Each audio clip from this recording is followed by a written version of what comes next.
I was running late that morning. As usual. The streets of downtown Chicago were buzzing with activity. Cars honking. Pedestrians weaving through crosswalks. And the rush of people hurrying to start their workdays. The clock on my phone was ticking away. And I could already feel the frustration building.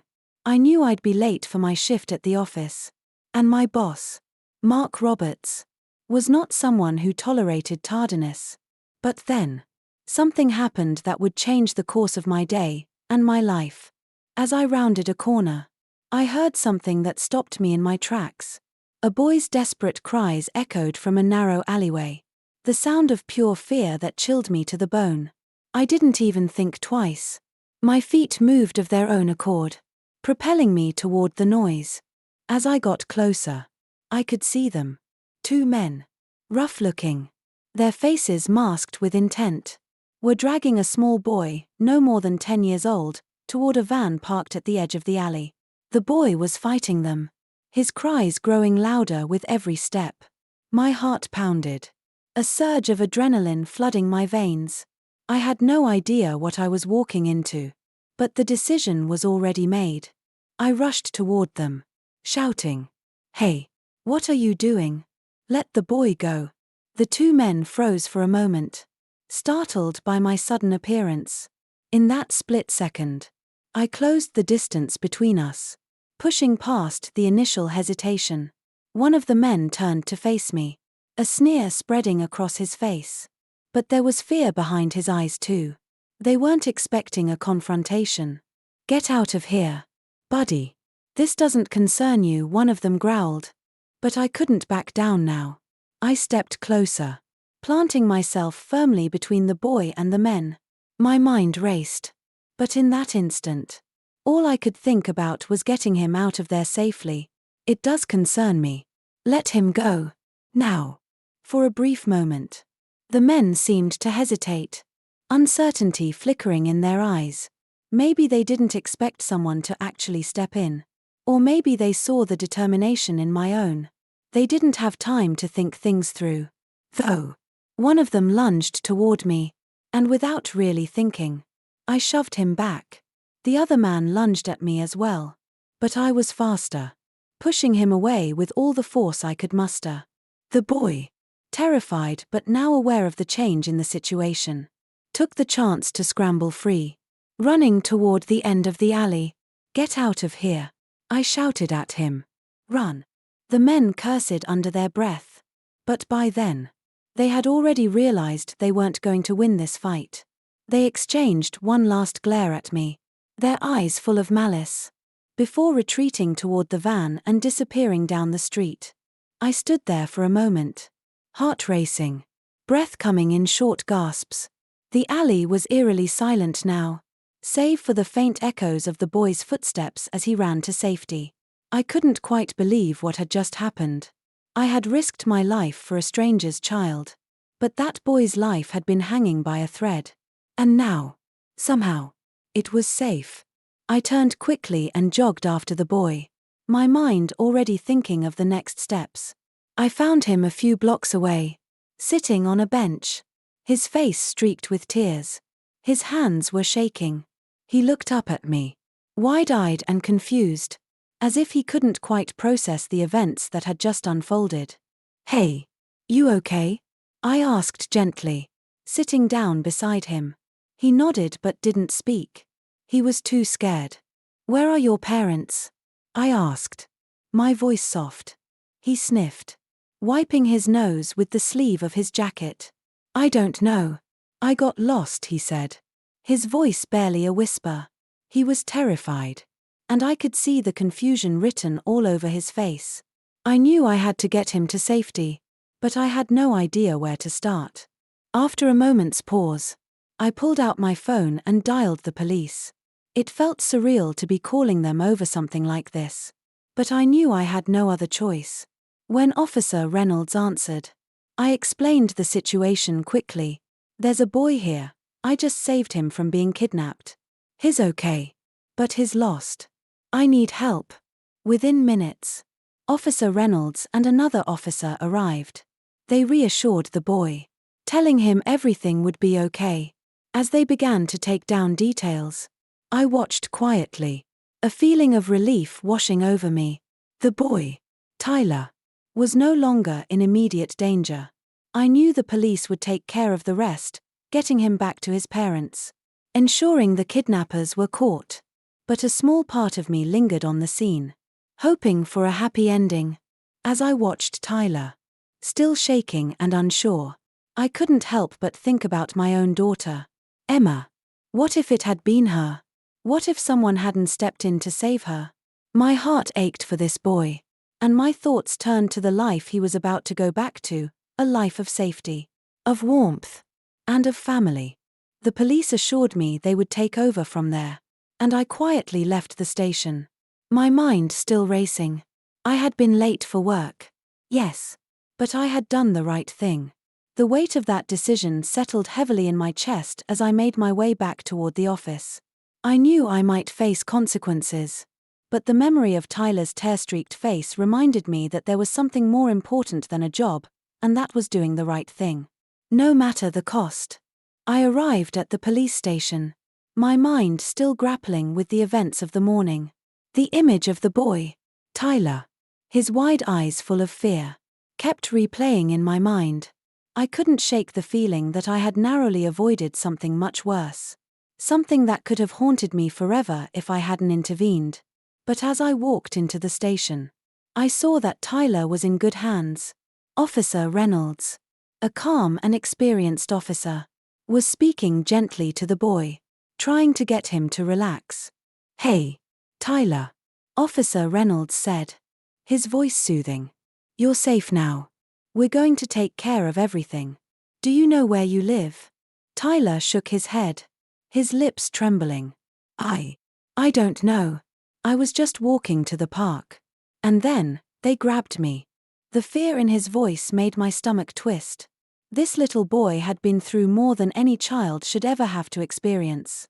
It was a feeling I couldn't fully understand, but I knew it was something that would stay with him for a long time.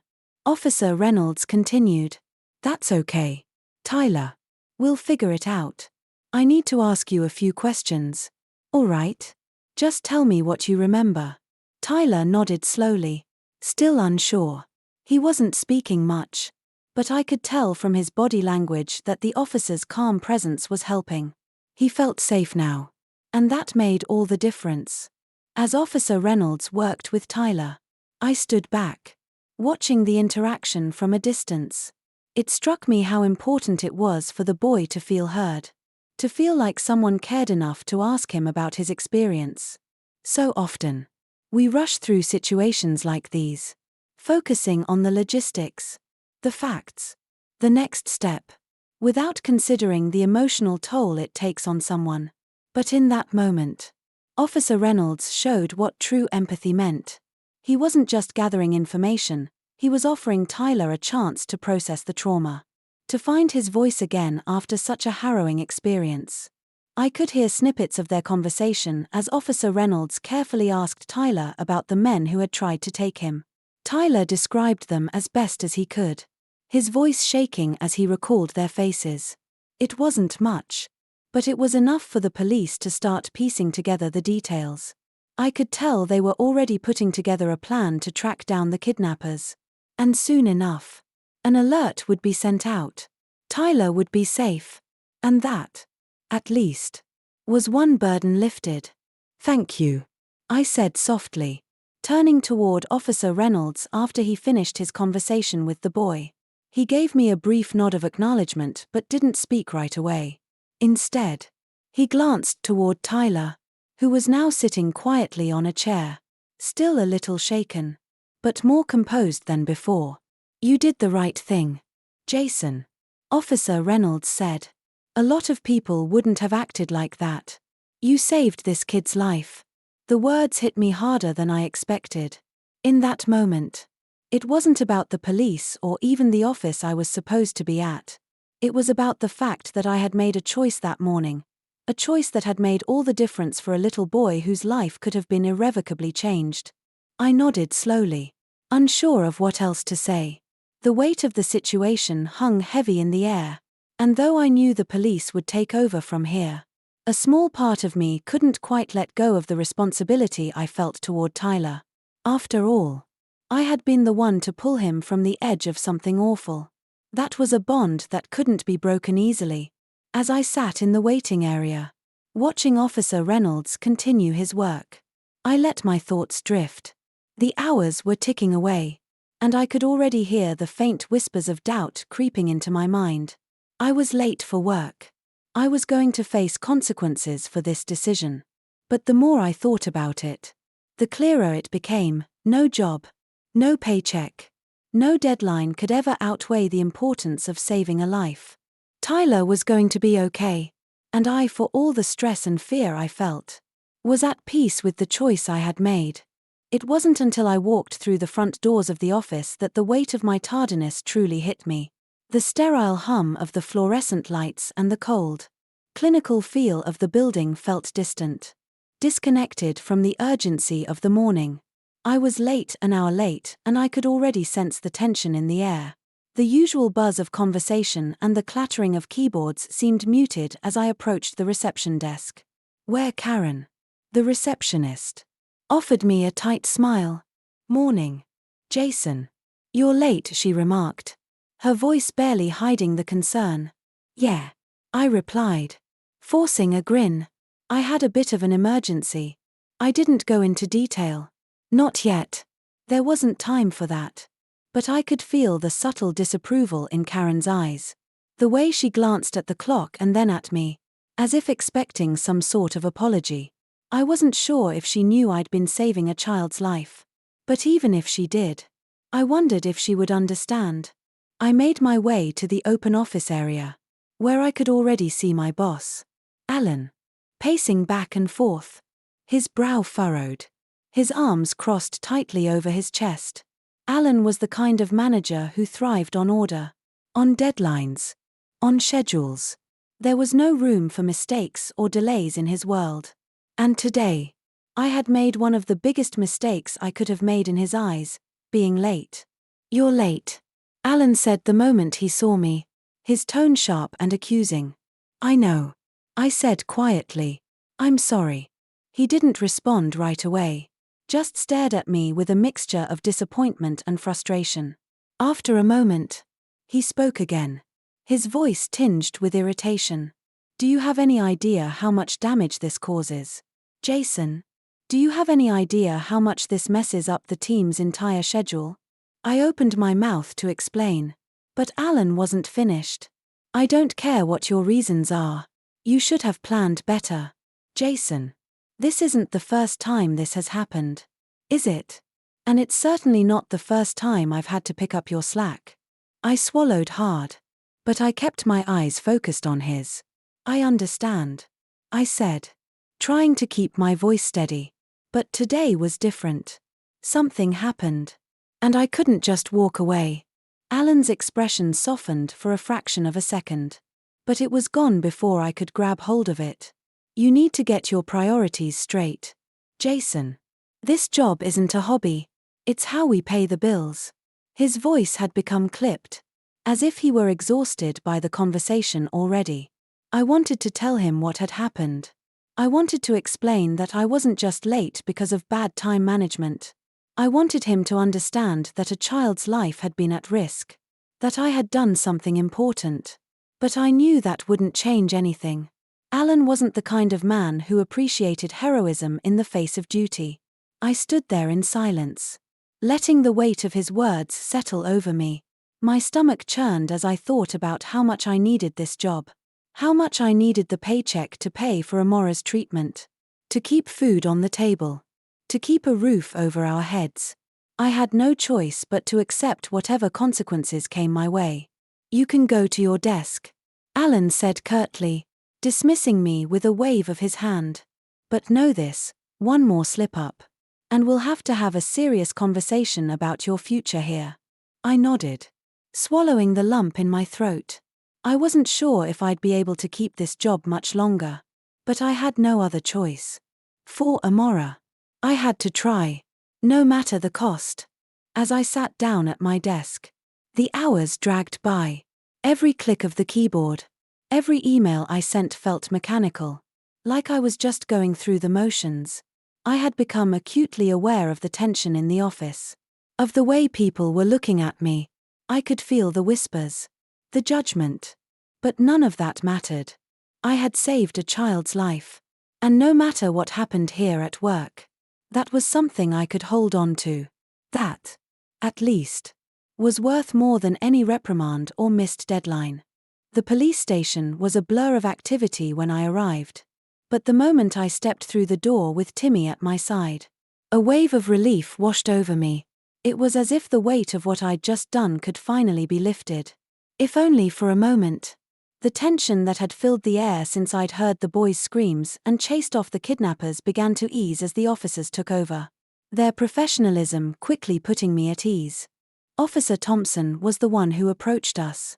His sharp eyes scanning Timmy with a mix of sympathy and concern.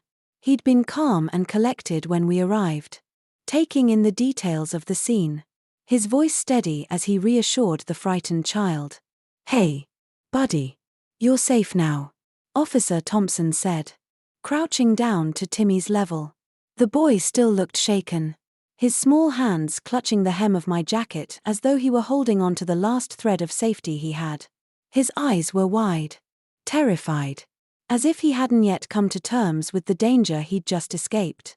"We're going to get you home to your mom and dad," Officer Thompson continued, his voice gentle. "But first, I need to ask you a few questions. Okay? We just need to know where you live. And some other things so we can help you." Timmy's lip quivered as he nodded, his eyes glancing up at me for reassurance. I gave him a small smile, trying to offer whatever comfort I could in that moment. Though I felt as if my insides were still on fire. I wanted to pull him close and promise him everything would be fine. But I knew that the police were the right people to take control now. I just had to trust that they would do their job. I stepped aside, allowing Officer Thompson to speak with Timmy. But my thoughts kept drifting back to that alleyway. I could still hear the echoes of the boys' cries. Feel the weight of the moment when I'd made the decision to intervene. It hadn't been easy, risking everything for a stranger's child. But looking at Timmy now, his fear slowly being replaced by the comforting presence of the police, I knew it had been the right choice. As the officer spoke to Timmy, I overheard snippets of the conversation between two other officers. "We've got a description of the suspects. Let's get an APB out on them," one said. Another nodded in agreement. The reality of the situation hit me in waves. The kidnapping wasn't just some random act of violence, there was a bigger story behind it. And in the back of my mind, I couldn't help but think that this might be the beginning of something much darker. It wasn't long before the sound of a car pulling up outside caught my attention. I turned just as the doors to the station opened. And in walked two people whose faces were etched with fear and relief in equal measure.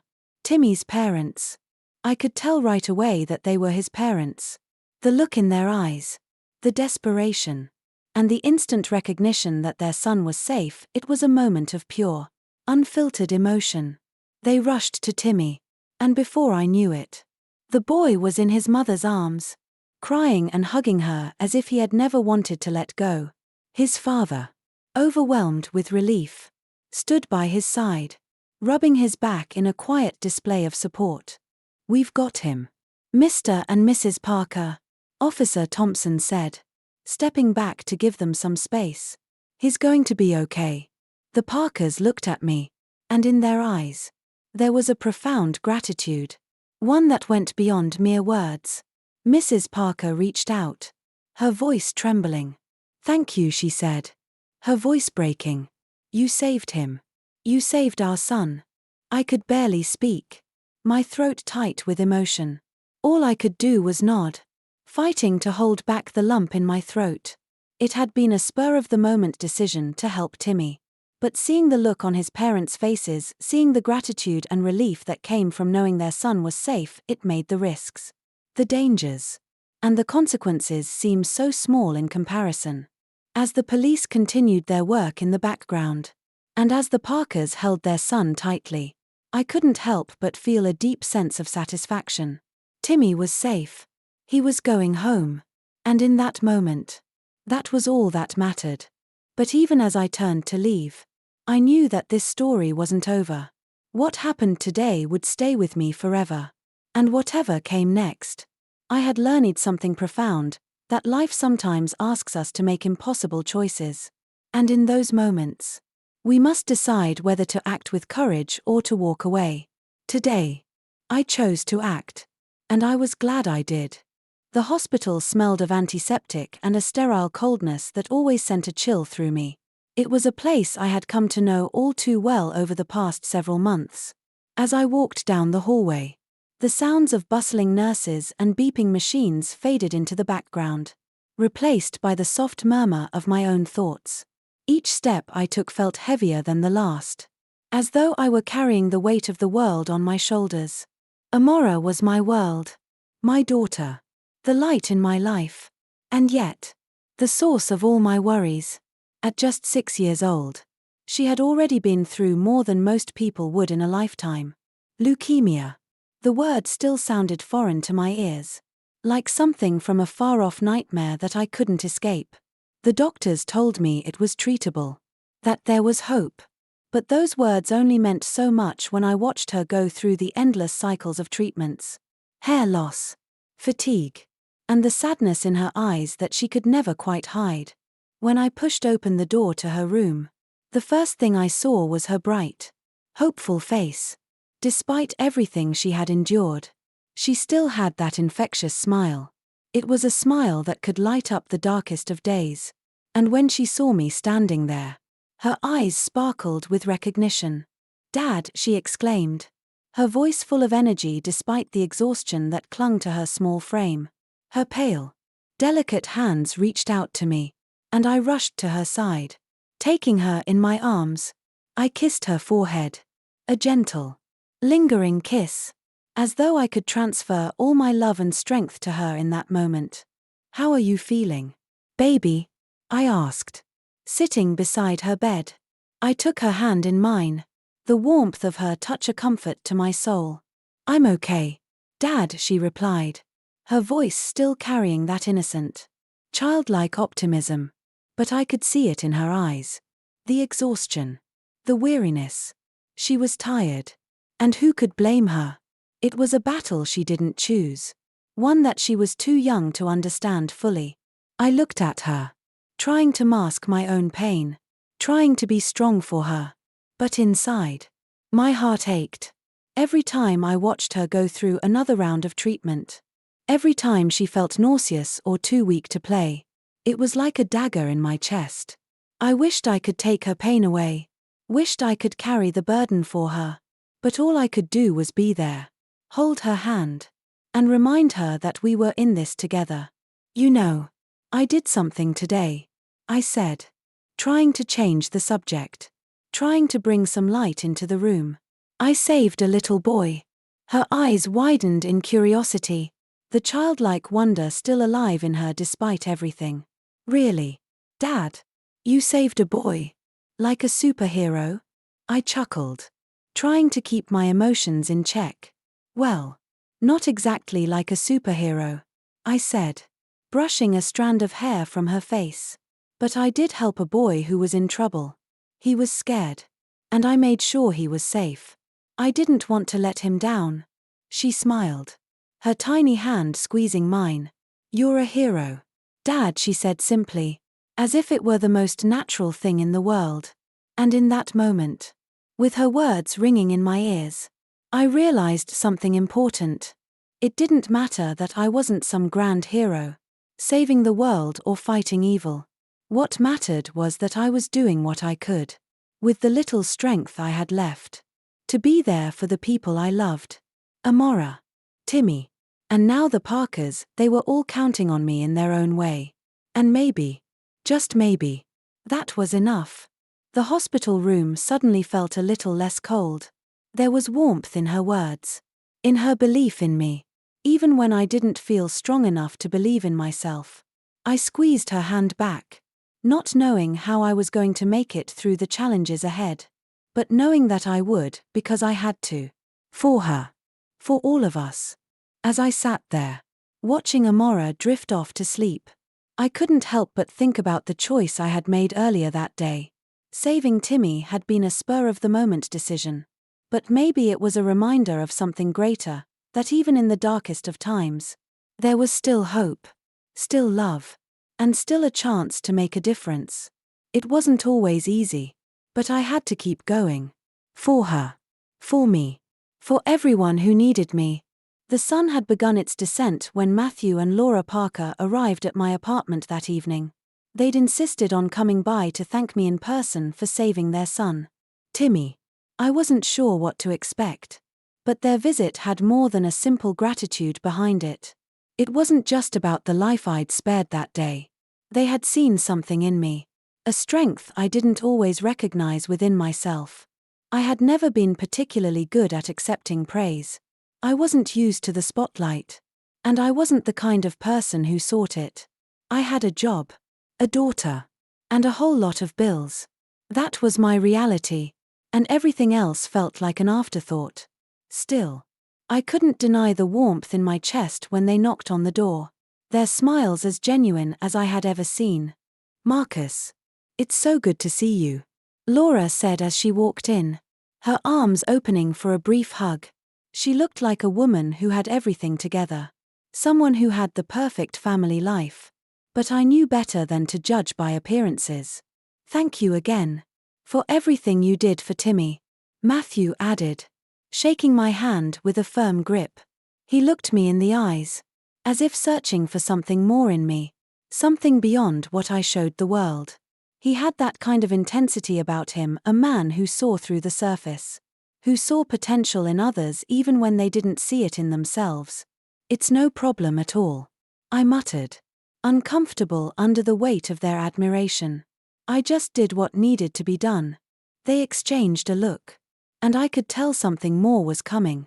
Something I wasn't prepared for. Laura sat down, her hands resting on her lap as she looked at me, her expression thoughtful. "Marcus, we've been talking," she began. "We can't help but think that what you did for Timmy is just the beginning of something bigger. You have a strength, a character that stands out. You didn't hesitate when you saw that boy in trouble. You acted without thinking of yourself. And that's the kind of person we need in our lives." I didn't know where this was going, but my stomach tightened. There was something deeper beneath her words, a level of concern that caught me off guard. "They weren't just here to say thank you, Marcus," Matthew continued. "I own a company, Parker Global Enterprises. We've been looking for someone with your problem-solving skills. Someone who isn't afraid to step up. It's a good opportunity, Marcus. More than just a job. A chance for something better. We'd like to offer you a position." His words hit me like a freight train. I had never imagined this moment. Never thought that someone like Matthew Parker, a successful businessman, would consider me for anything beyond a passing acquaintance. I worked a regular job in a warehouse, long hours, grueling physical labor, a paycheck that barely covered the bills, and now here was an offer that seemed too good to be true. I opened my mouth to respond, but the words didn't come. I could barely process what I was hearing. A job at Parker Global Enterprises? It was a dream, something I had never thought possible.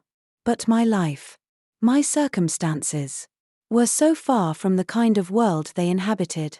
"I don't know," I said finally, my voice hoarse. "I mean, I don't have the experience for something like that. I'm not." "You don't need experience," Laura cut me off gently. "You have the qualities we value: dedication, integrity, and a willingness to do what's right. You'll be trained, of course, but we believe you'll pick it up quickly. We're offering you flexibility with hours, something that can work with your daughter's health needs." The mention of Amora hit me harder than I expected. I had been so focused on surviving day to day, on getting by in this relentless cycle of bills and treatments, that I hadn't even considered how the future might look. I had been so entrenched in what I thought was possible that I couldn't see the opportunity staring me right in the face. The room was quiet for a moment, the weight of their offer hanging in the air. They weren't just offering me a job, They were offering me a chance to change the course of my life. The chance to breathe a little easier. To provide for Amora in ways I never thought possible. I looked down at my hands, wondering if I was making the right choice. But when I thought about Amora, when I thought about the future I wanted to build for her, I knew there was only one thing to do.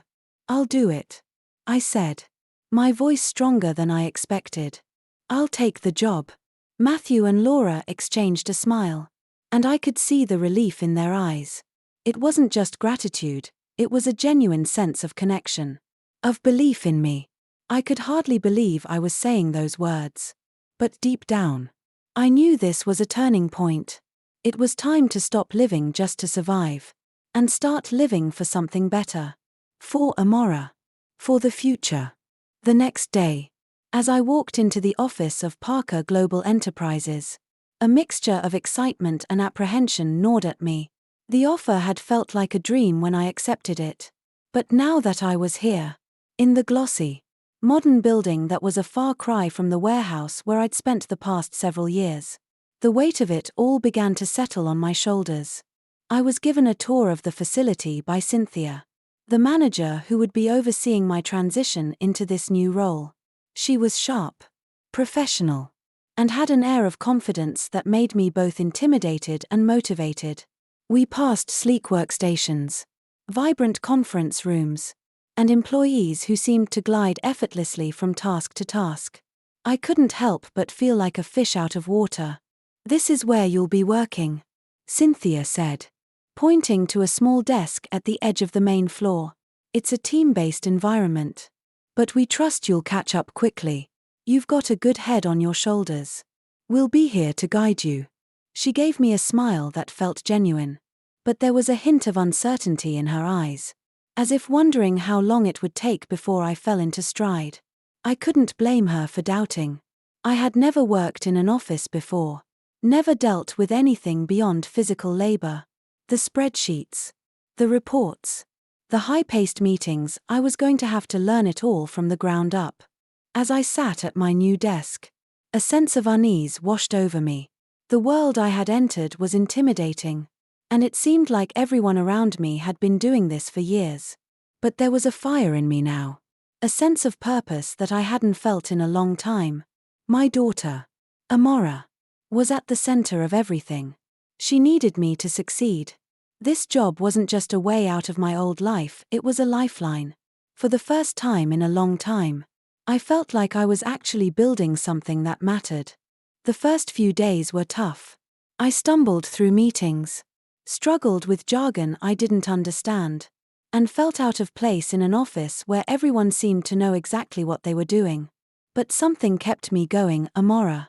I thought about her every time the frustration of the day weighed me down. Every time I felt like giving up.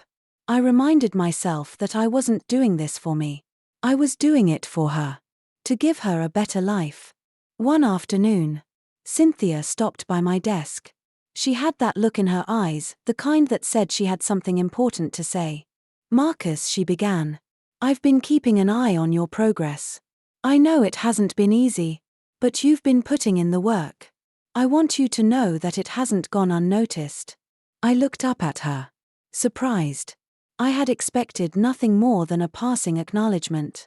But this felt different. Cynthia was a woman who didn't hand out praise easily, and the fact that she was recognizing my effort meant a lot more than I could express. "You're doing well," she continued. "You're learning faster than I expected. And your problem-solving skills are showing. If you keep this up, you'll do great things here." Her words lifted me, even as they filled me with doubt. Did I really have what it took to succeed here? Could I really go from the man who barely managed to make ends meet to someone with a career? Someone with real purpose? That night, after work, I went home and sat down by Amora's hospital bed. She was asleep, but I could see the way her chest rose and fell with each breath. She was so small, so fragile, but her spirit was unbreakable. I thought about the life I wanted to give her, the life I could give her if I kept pushing forward. If I kept doing the hard things. I touched her hand gently, feeling a deep sense of love and responsibility. This job, this chance, was more than just a paycheck. It was a way out of the life that had kept me stuck for so long. It was a way to build a future that Amora could be proud of. And as I looked at her, I knew I couldn't afford to fail. As the weeks passed, the initial trepidation I'd felt at my new job slowly began to fade. The workplace, with its polished surfaces and complex systems, had started to feel less intimidating, even welcoming. I had slowly begun to understand the jargon, pick up on the subtle rhythms of office life, and connect the dots in the projects I was working on. It wasn't easy, but I was getting there one step at a time. The most surprising part of it all was how quickly I began to feel valued. Cynthia, my manager, continued to be a guiding force. Her praise wasn't lavish, but it was honest. And that meant more to me than any grand compliment could have. She would stop by my desk occasionally, checking in on my progress and offering feedback that pushed me to improve. One particular afternoon, she stopped by as I was working on a report that I had been struggling with for hours. The words weren't coming together the way I wanted them to, and the frustration had begun to boil inside me. "Marcus," she said, her voice calm but firm, "you've got this. Take a break. Get some fresh air. And come back with a clear mind. It's all about perspective." I nodded, appreciative of her advice. Even though I didn't want to admit it at the time, I was so wrapped up in my own stress that I had forgotten the importance of pacing myself. Sometimes, you need to take a step back to move forward. After a short break, I returned to my desk, feeling lighter and more focused. By the end of the day, the report was complete. And it wasn't half bad either. Cynthia reviewed it the following morning, and with a smile, she simply said, "Good job, Marcus.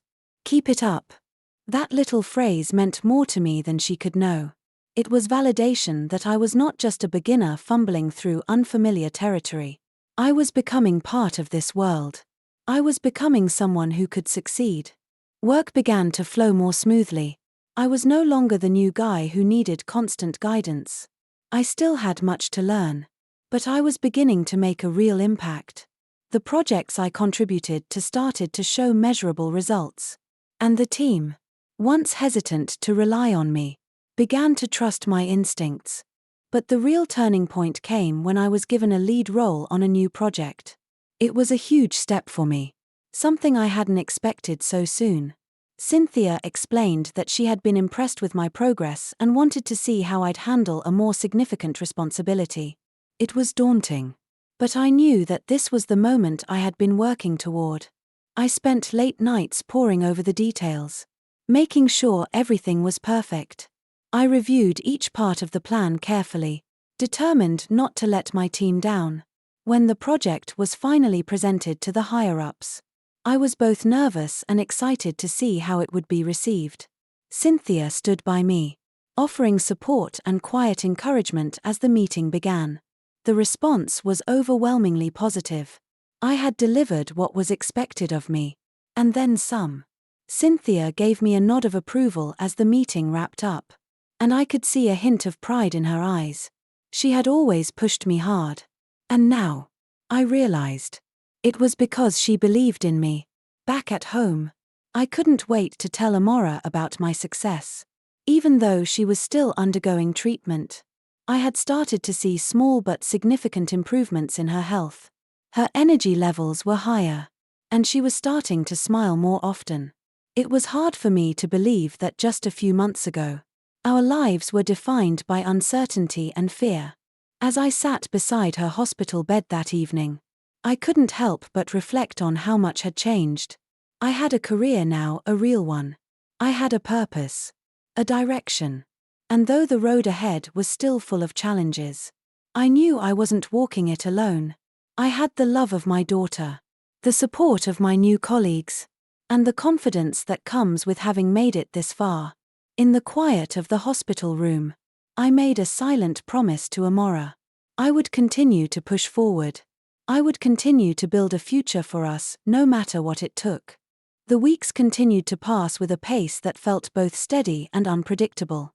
Each day brought a new set of challenges and triumphs. But it was impossible to ignore the underlying shift that had begun in our lives. Amora's health, once a looming shadow over everything, was gradually improving. The treatments were starting to show positive results. And for the first time in a long while, I dared to believe that we might be turning a corner. I remember the day it hit me most clearly. We had just finished one of her routine appointments at the hospital. The doctors had been cautious but optimistic. They said that Amora's response to the treatment was better than they had hoped. As she sat in the waiting room, flipping through a comic book she'd been obsessed with lately, I could feel the weight on my chest easing. Just a little. Her laughter echoed through the sterile halls of the hospital. And it felt like the sound of life itself, full of hope. Full of promise. It had been so long since I had heard her laugh freely like that. When she caught me looking at her, she shot me a mischievous grin. "You look like you're about to cry, Dad," she teased. "You know, I can't get any cooler than this." I chuckled, fighting back the tears that had suddenly welled up in my eyes. I knew she was just trying to keep things light. But it meant the world to me to see her like this. To see her fighting. To see her smiling again. She was my strength. And now, it seemed, her strength was returning too. Later that evening, after we had returned home, I found myself reflecting on everything that had happened. It wasn't just Amora's health that was improving. My career, my life, everything was slowly falling into place.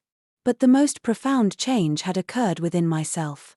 The man I was before, the one who had struggled to find meaning in every step he took, was no longer there. I had rediscovered purpose.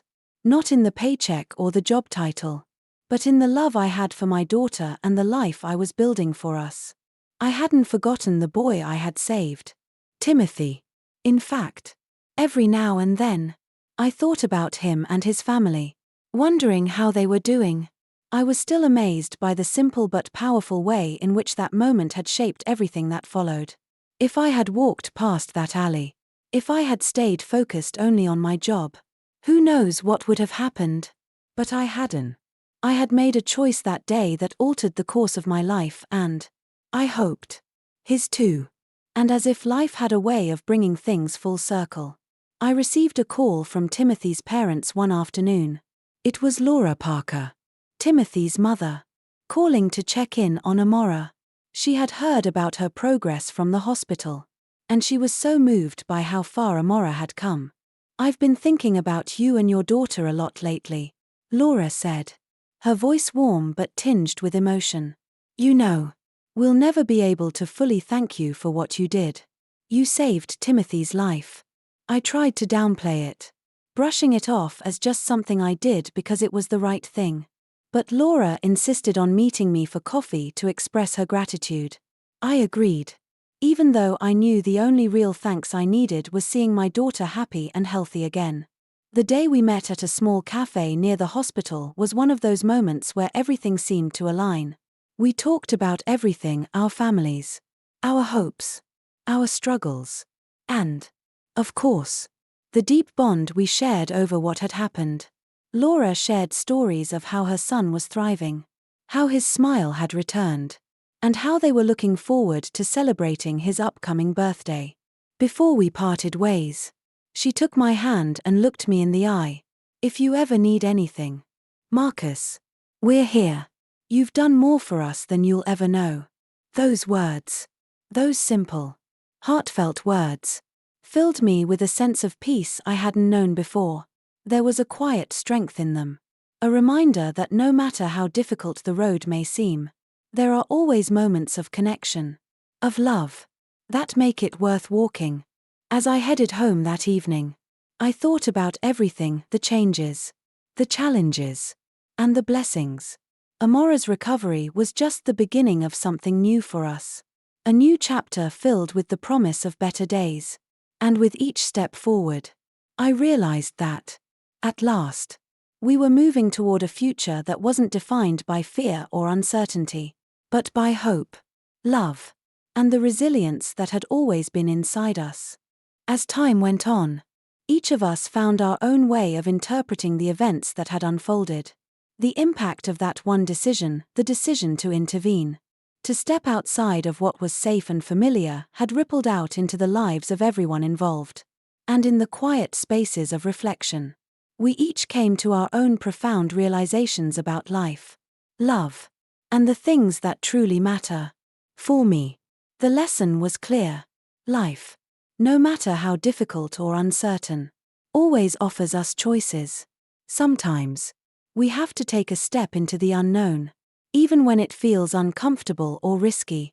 That day, when I saw Timothy in that alley, I could have chosen to look away, but I didn't. I chose to act. Not because I was a hero, but because something in me knew that this moment, this choice, would matter. And that's the lesson I hold on to now. It's not always about the big, grand gestures. It's about showing up in the small moments, making decisions that align with our values, and trusting that those choices, no matter how simple they seem, will create a better future. Amora, despite everything she had been through, had a perspective that often left me in awe.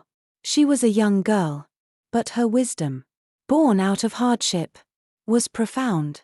As she recovered, she would often say, "You can't always control what happens to you, but you can choose how you face it." Her illness had taught her that strength wasn't about fighting or defeating the impossible, but about enduring, about finding joy and hope even when things seemed dark.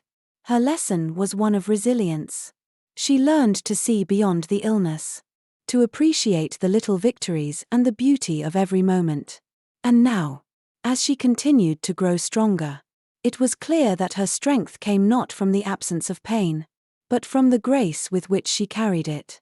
Timothy, now a few months older, had started to understand the significance of what happened that day. His parents told me he had begun to talk about his guardian angel, as he had called me, with a quiet reverence. But for Timothy, the lesson was simple: kindness can change the world. He had learned, at such a young age, that people who care, people who act with courage and kindness, are the ones who shape our futures. He had been saved not just by me, but by a community that cared enough to act. And that made him more aware of how small acts of bravery can have life-changing effects. For Laura and Matthew, the lessons came together in a quiet understanding of gratitude. Laura often said to me, with tears in her eyes, "We've never taken anything for granted again." The experience of almost losing their son had shifted their perspective entirely. They learned to cherish the everyday moments, to be present with their loved ones, and to understand that nothing is promised. But even more importantly, they learned the value of community. They knew that their journey wasn't just about them, it was about the support and love they received from others along the way. They learned that asking for help, receiving help, and offering help are all vital parts of the human experience. And as for all of us, together, we learned the power of connection. Life is fleeting and unpredictable. But in those moments when we act out of love, out of kindness, we create something enduring. The courage I showed that day wasn't just mine, it was a reflection of all of us. Of the community. Of the way we choose to care for one another. It was a reminder that sometimes, in the darkest moments, the light shines the brightest. And that light, more often than not, comes from those around us, ready to act when we need it most. As I looked around at the people who had walked this path with me, I realized that this journey was far from over. It was just beginning. And as we moved forward into whatever life had in store for us, I felt a sense of peace settle within me. No matter the struggles we had faced, we had all come through stronger, wiser, and more connected. In the end, it wasn't the victories or the defeats that mattered. It was the love, the courage, and the lessons we had learned along the way. And that, I knew, was the true gift.